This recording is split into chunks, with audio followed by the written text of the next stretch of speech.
Welcome back, guys. This is our second episode of Talking Texas History with three Texas history teachers here at College Station ISD. I am Chris Parr, fourth grade teacher at Greens Prairie Elementary. I'm CJ Hoblick, seventh grade Texas history teacher at Wellborn Middle School. I'm Charlie Matzig, seventh grade Texas history teacher at AMCMS Bobcats. Nice. And if you do notice, Mr. Matzig, his hair is freshly cut. He told me he was going to be growing it out for this entire quarantine, so I was actually doing the same. So sorry for my fluff going on right now. Yeah, I gave in, cut it yesterday. Yeah, I understand. It looks good, Mr. Parr. It looks good. Don't worry. Thank you. Thank you.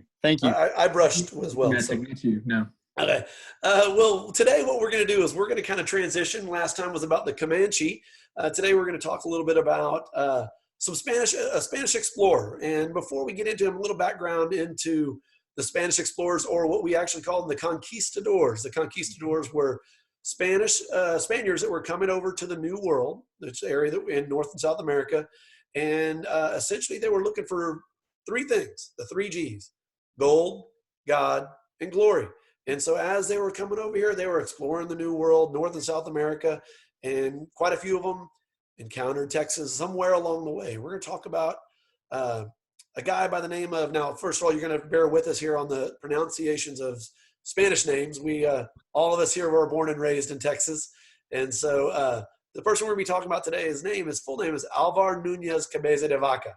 And thank you for the illustration there, Mr. Matzig. That is definitely a great picture of Cabeza de Vaca. And if you translate, that does translate to what?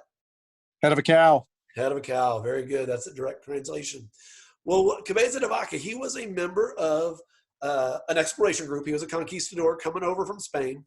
And it was a group of about 300 men. And they were coming over to explore present-day Florida. And to them, present-day Florida basically is anything north of New Spain, up in present-day Mexico. And his group, they landed in present-day Florida. And their leader had a little lapse in judgment and decided they should just do some exploring on horseback and leave the boat behind. And they got lost.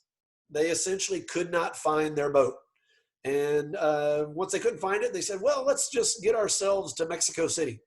Now, we know Florida and Mexico City, not very close. Yeah, the leader of that expedition thought they were quite a bit closer. And so they basically made some just makeshift rafts. All the men basically, I think it was about five rafts, and each raft held somewhere around the range of about 50 men. And they got on these rafts and decided to just float basically from Florida to Mexico City. Yeah, the rafts were tied together by horse hair, by their horse's hair. And their sails, what were their sails? Most of the sails were made from? Their pants, shirts, things like that. And hides of horses too, right? Hides of their animals. Mm-hmm. And I think they even had some horses with them on these rafts, because I think it was something to the effect of every third day that they didn't have food, they would kill a horse. And that's what they would use for their food while they were going. And so imagine, these aren't little bitty rafts, because like I said, they held about 50 men and some horses too. So, but these rafts weren't of the best quality. I mean, they floated just barely out of the water. And so because of that, they stayed real close to shore. They didn't really go out into the deep water. And as they worked their way across what we know as the Gulf of Mexico now, they got about just past where the Mississippi River comes into the Gulf of Mexico. And then basically a storm came and separated them all. Up until that point, all five rafts had stayed to where they could see each other. But at that point, they just were scattered. Right. They crashed right onto Galveston Island, which, they ended up calling the Isle of Malhado. Can you tell us what Malhado means? Yeah, it means the Isle of Misfortune, or the Isle of Bad Luck, because of what they ran into and what they were encountering when they got there.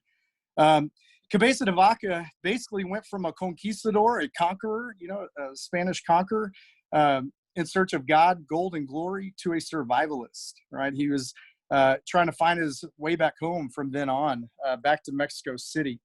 It's going to take him 8 years to achieve this goal, guys. 8 total years. Say that one more time. How long?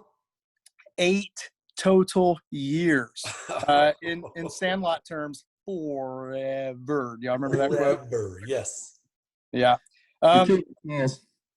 Say it again. You're killing me, Smalls. Oh, there you go. There you go. So during this time, Cabeza de Vaca encountered many different Native American groups, some of which were really, really friendly, some of which were not so friendly. He lived in captivity for most of this time as a slave, and at some point he became a trader.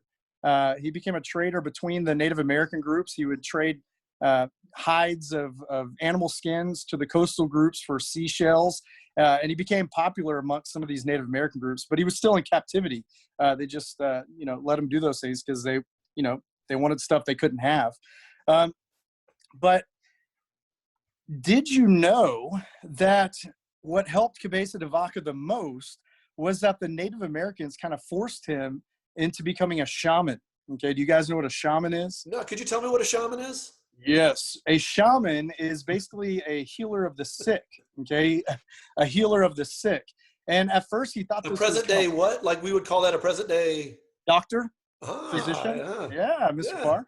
And at first, he thought this was like ludicrous. He had never been a doctor before. He had no training. He didn't go to school to be a doctor. He was a conquistador. He wanted land and gold and glory. So at first, he kind of was like, he refused to do so. But then they started taking away his food. They're like, we're not giving you food if you're not going to do this for us. And he's like, all right. You're going to take away my food. I'm going to try it. Right. Definitely. Would you? Oh, yeah. Yeah. Can't deprive a man of his food. Right.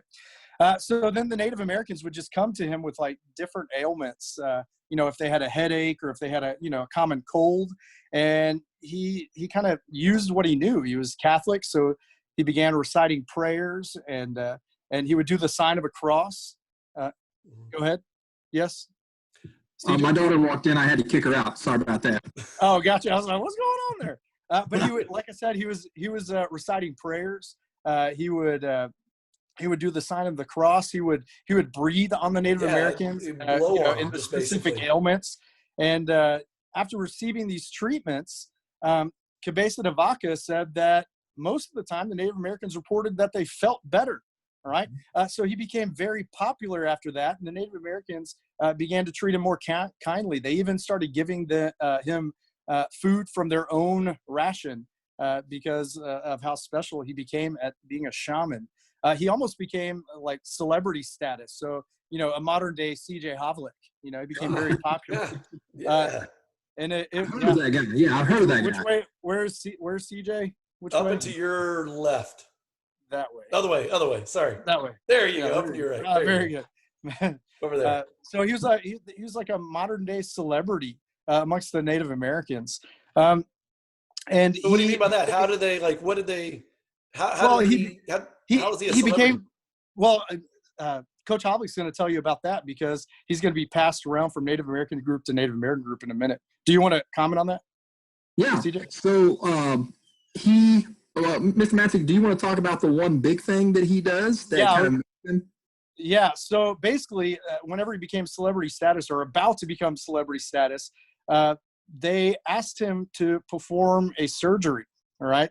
And it was not your ordinary task. There was a Native American who had an arrowhead lodged in his shoulder right above the heart, and it was causing him some trouble time after time. He was getting sick, and he just wanted out of there. So the Native Americans brought this man to Cabeza de Vaca and said, "Take it out," and he's like, "Okay." So he basically cut him open and sewed him all back up, performed the surgery successfully, and it's said to be the first successful surgery ever in Texas. So basically with that cat, because he had an audience at this point in time. They took the arrow out and brought it back to all the Native Americans, and they were all looking at it, and they were just amazed, and basically just brought him to celebrity status. So how CJ, how does Cabeza de Vaca, being a shaman, going to get him back to Mexico City?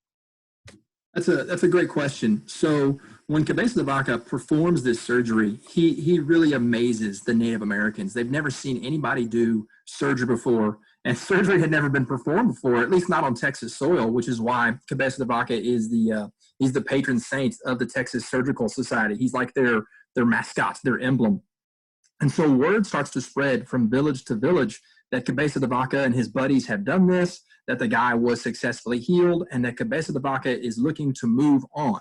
Now, where Texas is located in relation to Mexico City, where Cabeza de Vaca is trying to get, Texas is basically here. Mexico City is straight south, right? So you would think that Cabeza de Vaca and his buddies would walk straight south right down to Mexico City, but that's not the way they go. They end up going west is the direction they take, and it's going to take them a whole lot longer to get to Mexico City than what they had originally planned on.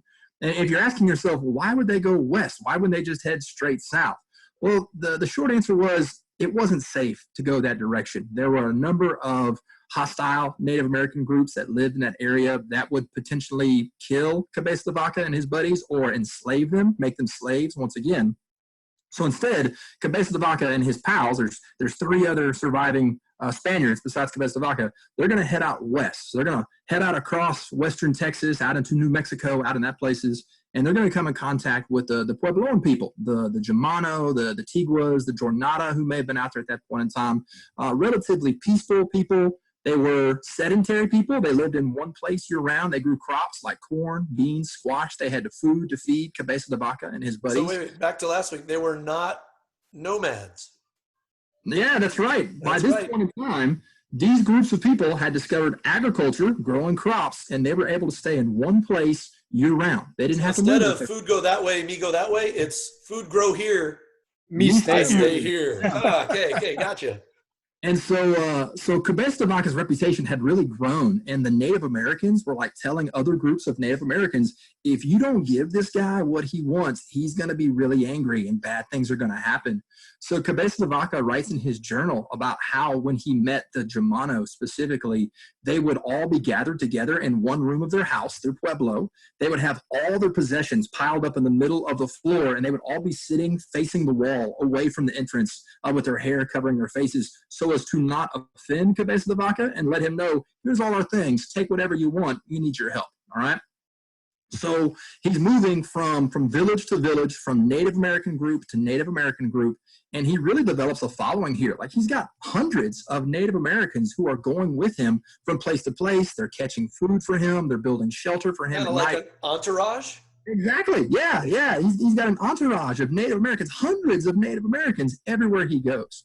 And so I'm Coach Hoblick's entourage. It's me. I've got one. And I have to pay him to hang out with me. So it's not for me. So as By the way, you owe me a check still. Yeah. When I get my stimulus check, I'll make sure you get some money. Okay. There we go. I'm going to pay you in toilet paper. So as they're moving further west, they start to see 2 things. They start to see signs of, they're going to call it great wealth. They see signs of gold and copper and turquoise and iron and zinc and other what they called precious metals. They're seeing signs of this in the Native Americans they're encountering, and they're asking the Native Americans to show them more of this. The other big thing they start to see is signs of other Spaniards. They start to come in contact with Native Americans who have belt buckles from a Spanish sword belt. They're wearing it like a necklace. One Native American has a horseshoe nail. He's also wearing it like a necklace, an appendage there. And so Cabeza de Vaca and his buddies start to ask questions. Where did you get these things from? Can you take me to where you found these things? There must be more like me. Yeah, exactly. Yeah. Can you show me where you got these things from?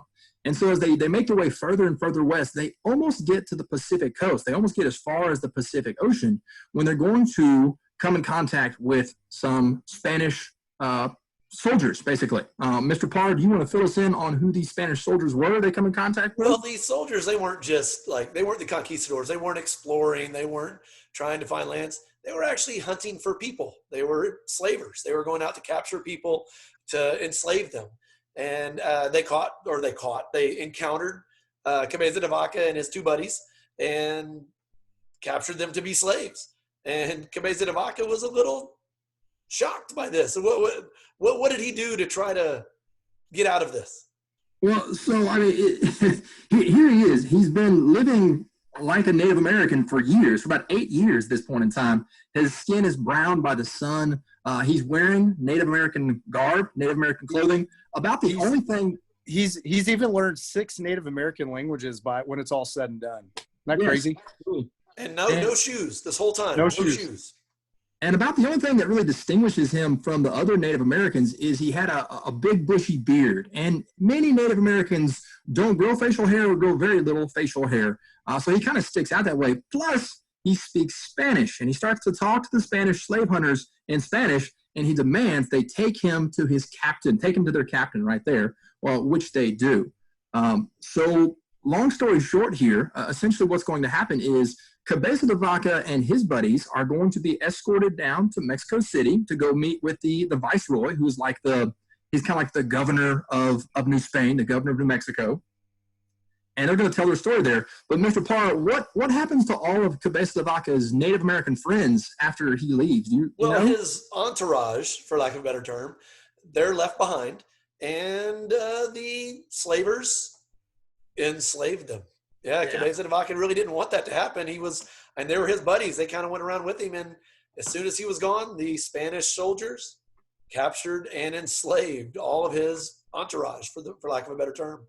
Absolutely. And Cabeza de Vaca even says that he felt that even when he was being escorted down to Mexico City, he didn't feel like a conqueror. He felt like he had been conquered. He felt like a prisoner, even amongst the Spanish soldiers who he was with, who looked at him as they called it, the other. He had become the other. He was more like a Native American than he was a Spaniard at this point in time. So he was still being treated fairly differently from what he was accustomed to being treated before he had come. So he didn't get to hang out at the campfire and have dinner and hang out with them. They kind of pushed him to the side, right? Because he wasn't one of us. He had become one of them. So, Coach Hodley, can you tell us about his book that he wrote, La Relación? Absolutely. So Cabeza de Vaca gets back to Mexico City. He makes point of mentioning how he could not sleep in a bed for a number of days because it was too soft. He was used to sleeping on the ground. He couldn't wear the clothes they had given him because it was not what he was accustomed to.